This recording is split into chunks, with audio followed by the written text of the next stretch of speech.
সুন্নাহ এবং হাদিসের মূল্যায়ন কত বেশি আল্লাহ সুবহানাহু ওয়া তাআলা নিজেই বলছেন। সূরা আল ইমরান এর 31 নম্বর আয়াত আল্লাহ সুবহানাহু ওয়া তাআলা বলছেন, কুল ইন কুনতুম তুহিব্বুনাল্লাহ, হে নবী আপনি বলুন যে তোমরা যদি আল্লাহকে ভালোবাসো, ফাত্তাবিউনি, তাহলে আমার অনুসরণ করো, ইউহিব্বুকুমুল্লাহ, তাহলে আল্লাহ সুবহানাহু ওয়া তাআলাও তোমাদেরকে ভালোবাসবেন।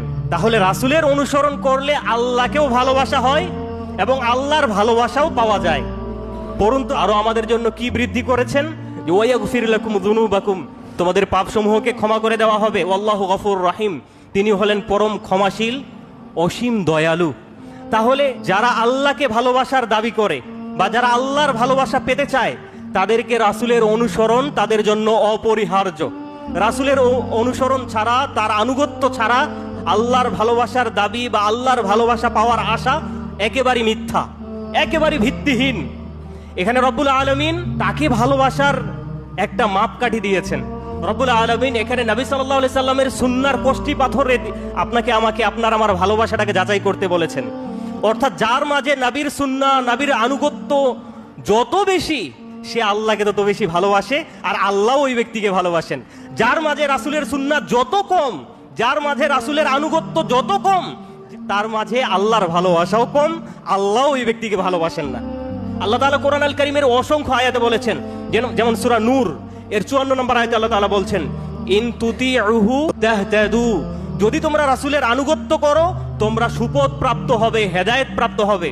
আল্লাহ সুবহানাহু ওয়া তাআলা সূরা আরাফের 158 নম্বর আয়াতে বলছেন যে ওয়াত্তাবিউহু লাআল্লাকুম তাহতাদুন, তোমরা রাসূলের আনুগত্য করো তাহলে তোমরা হেদায়েত প্রাপ্ত হবে, সঠিক পথ প্রাপ্ত হবে। আল্লাহ সুবহানাহু ওয়া তাআলা সূরা নিসা এর 80 নম্বর আয়াতে বলছেন, ওয়ামাই ইউতিউর রাসূল ফাকাদ আতা আল্লাহ, যে ব্যক্তি রাসূলের আনুগত্য করলো সে আল্লাহর আনুগত্য করলো। আল্লাহ সুবহানাহু ওয়া তাআলা সূরা নিসা এর 115 নম্বর আয়াতে বলছেন, ওয়ামাই ইউশাকিকির রাসূল, যে ব্যক্তি রাসূলের বিরুদ্ধাচরণ করে, মিন বা'দি মা তাবায়্যানা লাহুল হুদা, সঠিক পথ প্রকাশিত হওয়ার পরেও, হেদায়েত প্রকাশিত হওয়ার পরেও যে ব্যক্তি রাসূলের বিরুদ্ধাচরণ করে, ওয়ায়াত্তাবি গায়রা সাবিলিল মুমিনিন, ঈমানদারের পথের বিপরীতে চলে, যে পথে ঈমানদারদের চলার কথা, যে আদর্শে ঈমানদারদের আদর্শবান হওয়ার কথা, এর বিপরীতে যারা চলে, আল্লাহ রাব্বুল আলামিন বলেন, নুয়াল্লিহি মা তাওয়াল্লা, সে যেদিকে চলছে আমি তাকে সে পথেই চালাবো, ওয়া নুসলিহি জাহান্নাম, তার জন্য প্রস্তুত জ্বলন্ত অগ্নি, ওয়াসাত মাসিরা, আর সেটা কতই না নিকৃষ্ট এক স্থান।